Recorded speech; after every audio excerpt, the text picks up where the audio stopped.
देख रहे हैं द फुलझड़ी और मैं श्रुति।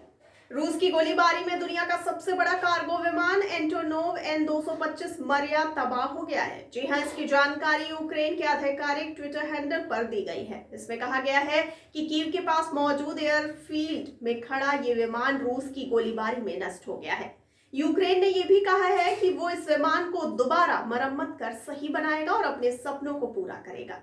इस ट्वीट में एक लोकतांत्रिक देश के रूप में यूक्रेन का सम्मान बनाए रखने की बात कही गई है।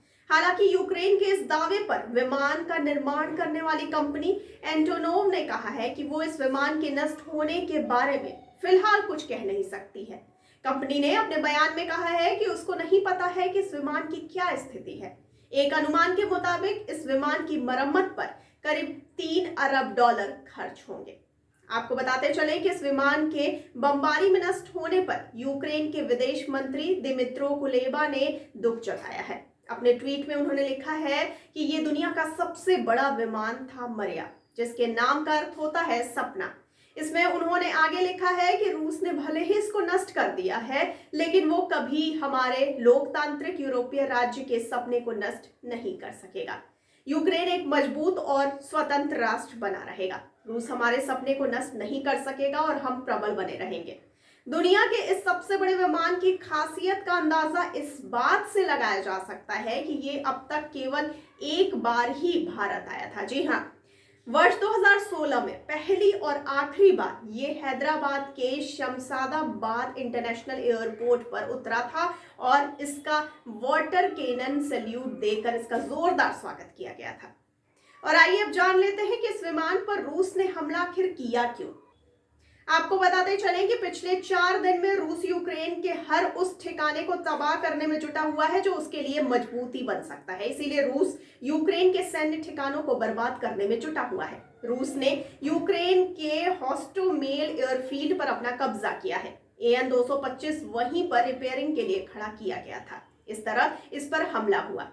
An-225 मरिया पर रूस ने इसीलिए हमला किया है क्योंकि यह यूक्रेन की ताकत का एक प्रतीक है। इस विमान की तबाही के बाद उस जगह सैटेलाइट तस्वीर जारी की गई है जहां यह विमान खड़ा था। इस विमान को खोने और देश में तबाही मचने के बाद भी यूक्रेन के लोगों का कहना है कि हम हारेंगे नहीं, फिर से नया देश बनाएंगे।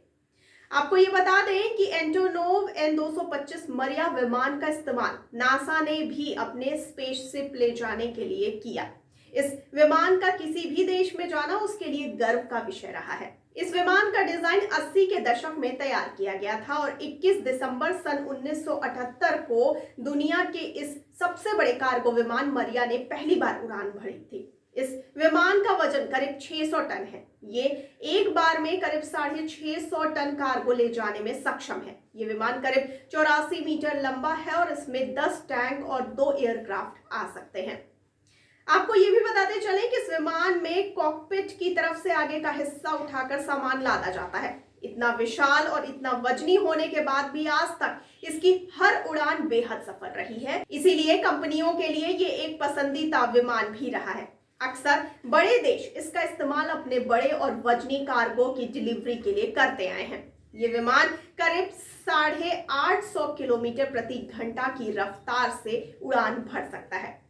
आपको जानकारी के लिए बताते चलें कि An-225 के नाम पर 2,53,920 किलो पेलोड ले जाने का वर्ल्ड रिकॉर्ड है। 290 फीट से ज्यादा चौड़े डैनो वाला एंटोनोव An-225 दुनिया का सबसे बड़ा कार्गो विमान है। इसे सन 1980 के दशक में यूक्रेन SSR में डिजाइन किया गया था। उस वक्त अमेरिका और रूस के बीच तनाव चरम सीमा पर था। इस प्लेन को यूक्रेनी भाषा में मरिया नाम दिया गया, जिसका मतलब सपना होता है।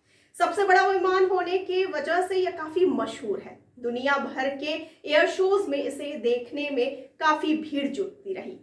आपको ये भी बता दें कि An-225 का डिजाइन बुरान स्पेस शटल को ले जाने के लिए तैयार किया गया था। जब सन 1991 में सोवियत यूनियन बिखरी तो बुरान कार्यक्रम रद्द कर दिया गया था।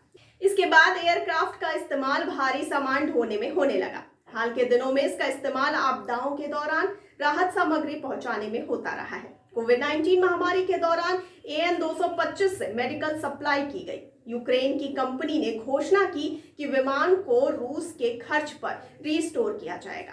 इसमें 5 साल तक का वक्त लग सकता है और करीब $3 बिलियन का खर्च आएगा।